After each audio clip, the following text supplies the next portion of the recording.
Philadelphia Phillies are just 2 weeks away from opening day down in Washington versus the Nationals, and we're finally starting to get our first look at what the full roster could be like on March 27th. We're going to get into all of that today here on the newest episode of Phillies Digest. What guys will be on the roster, what guys may miss off of the roster, and more. But before we do that, I do want to give you guys a quick reminder, if you have not hit the subscribe button already, to please do so. Just 23% of you guys that are watching our videos have subscribed.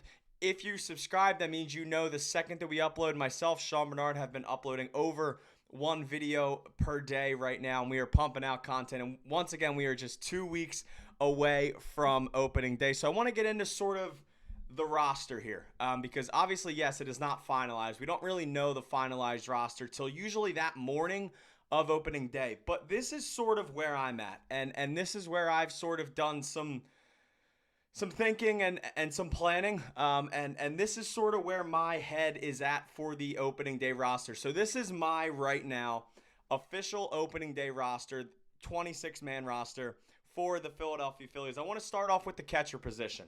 I think we all know the top guy in JT Realmuto, now heading into a contract year. I'm expecting a pretty big year for JT. I think getting him off of his feet more is really going to help him at the plate. It's going to help him behind the plate.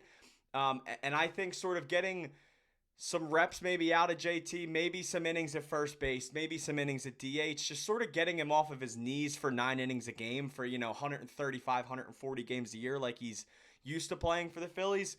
That's going to be big for JT. So JT is my starting catcher. I think we obviously all knew that. My backup is probably the first option that the Phillies have. I am leaning towards Marchand, and it's sort of for one big reason. Obviously, I think we all know the last few years the backup has been Garrett Stubbs. Yes, there's a lot of, turmoil in the people that like Stubbs and the people that don't like Stubbs. And to be honest, I really never understood why people don't like Stubbs. I think a lot of people take a lot of stock into a backup catcher, and a lot of weird people like to hate on the backup catcher on the Phillies.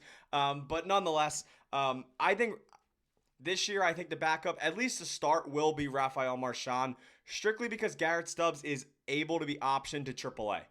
Stubbs has one option remaining, and there is zero options remaining for Marchand. So I believe that they don't want to waste Marchand. Obviously, if he did not make the roster, he cannot be optioned. Therefore, he would hit waivers, and the team would probably pick him up. And I don't think the Phillies sort of want to lose Marchand yet. So my catchers for 2025 opening day are JT Realmuto and Rafael Marchand. My infield, this one's pretty obvious. The starting infielders: Bryce Harper, Bryson Stott, Trey Turner, Alec Bohm. I released a video yesterday on Bryson Stott and Alec Bohm and why I think they're both in for big bounce back years. I think both of them are set up for a very nice year. I don't want to get into the whole thing because I want you guys to go watch the video, but Stott is healthy, and Bohm, I think, is playing with a little bit of a chip on his shoulder this year. So that is my starting infield. There is no real ifs, ands, or buts there.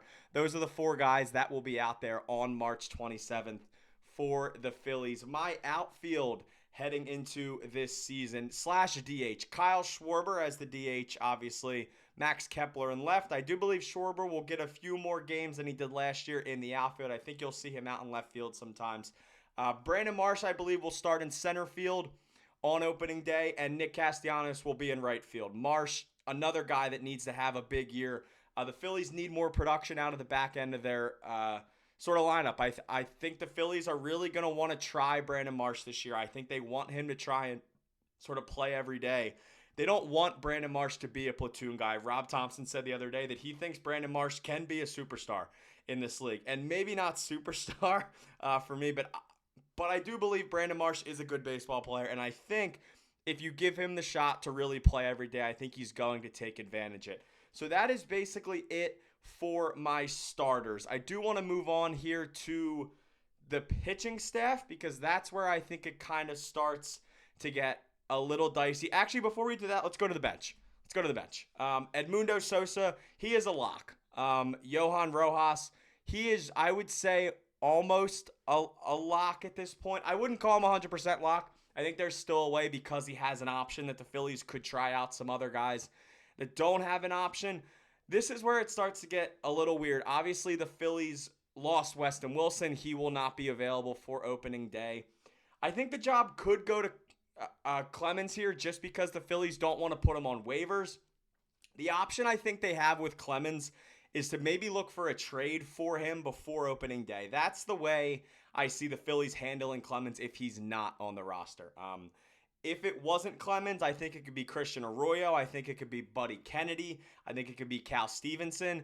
I think those four guys, so those three guys I just named along with Clemens, I think right now are fighting for that last bench spot. I put Clemens on here, but right now I think it could really go either way between Clemens, Arroyo, Stevenson, and Kennedy.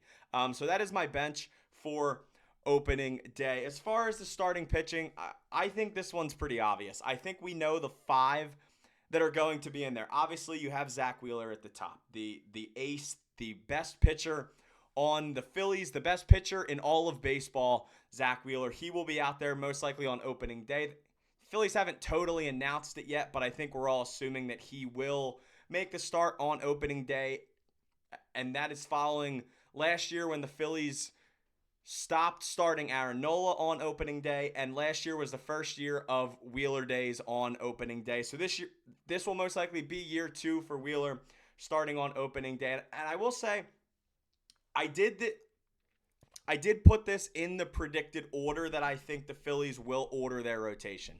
I think the Phillies are going to have Christopher Sanchez as their number 2 this year. I think they're going to try and separate the 3 lefties, because if you put Aaron Nola in the 2 spot, then it would be righty, lefty and Sanchez, lefty and Luzardo, and lefty and Ranger. I think they're going to sort of switch up the lefties. I think they want to kind of spread them out. And once again, I think having sort of somebody like Aaron Nola as a third starter is damn good. So I'm going to go Zack Wheeler. I think Christopher Sanchez will start the second game of the year. We then have Aaron Nola. Yes, the longest tenured Philly in the organization. Another workhorse, just gives you about 30 starts every year, rarely gets hurt. Just an absolute workhorse in the rotation for the Phillies. I then have Jesus Luzardo. I think they'll run Luzardo as the 4th starter. And then I have Ranger Suarez as the 5th. Suarez obviously entering a contract here with his new agent, Scott Boras.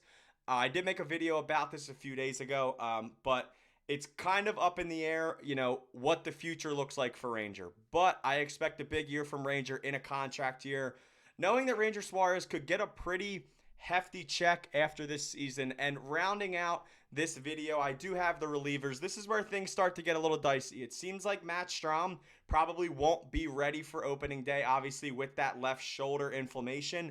It doesn't seem like it's anything serious. The MRIs were negative, but I think the Phillies are going to play it safe. There's no reason to run Matt Strahm out there in March and April baseball and have him out there throwing like crazy when realistically Matt Strahm matters more in the late summer and the playoffs than he does early in the season. So I think right now this is how the top 6, I would say, are locks.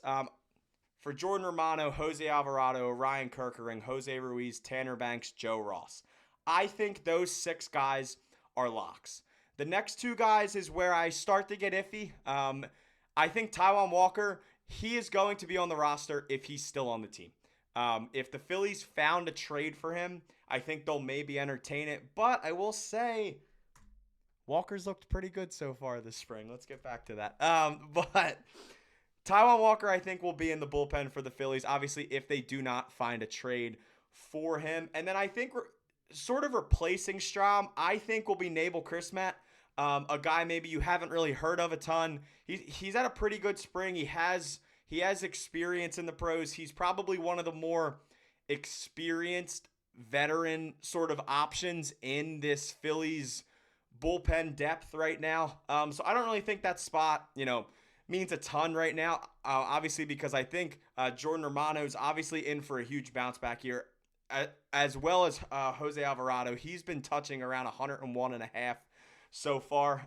So these are my relievers: Jordan Romano, Jose Alvarado, Ryan Kerkering, Jose Ruiz, Tanner Banks, Joe Ross, Nabel Chrismat, and rounding it off with everyone's favorite in Walker. So that is it for me today. I want to hear if you guys disagree with anything. What are you guys thinking? Who takes that last bench spot?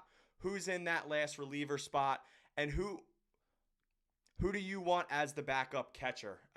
Garrett Stubbs or Rafael Marchand? But basically, other than that, I think everything on the Phillies roster is set. It's a pretty easy-ish year as far as roster decisions have to go. I think it's really just that bench spot and the backup catcher right now. That's the big decisions that the Phillies are going to have to make, and they have 2 weeks to make it. So I think these guys will see them all down in spring, and we are once again just 2 weeks away from Game 1 of 162 for the 2025 Phillies. This has been the newest episode of Phillies Digest. Once again, if you guys have not subscribed to the channel already, myself and Sean Bernard would really appreciate that. Just 23% of you guys are subscribed. And look out for our next video. We have a March Madness promotion running on the Hot Takes app. We're going to get into more of that in our next video. If you want to sign up now, Hot Takes app, March Madness, use code DIGEST. You can win up to $25,000 in prizes. My name is Luke Arcaini, and I will see you guys on the next episode of Phillies Digest.